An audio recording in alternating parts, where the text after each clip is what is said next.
This is a tutorial for the DC motors and AC generators simulation. This is just a visual I made. Perhaps it's not the best, and if you have a real one in real life, that would look a lot better, but this one will show you forces and currents. So when you open it up, there's a little toggle at the top, and this is in DC motor mode, and so this little slider here, you can adjust the voltage of the battery going into the split ring commutator here, and then into it's only a single loop within a magnetic field. The red, of course, is a north pole, and the blue is a south pole.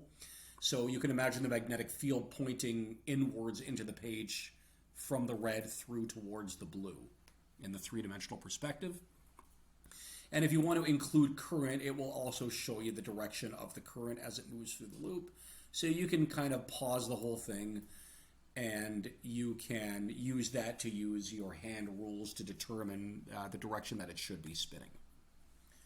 So this is something that I like to use, and we all, use the left-hand rule or right-hand rule if you're older school like me. Now if we click on the toggle here, it goes to DC mode, AC generator mode. And the idea behind AC generator mode is now there's this crank on the right side. You can see that the crank is automatically going. And because this loop is turning inside the magnetic field, we do get this generated current, and the arrows are pointing in the direction of the generated current here.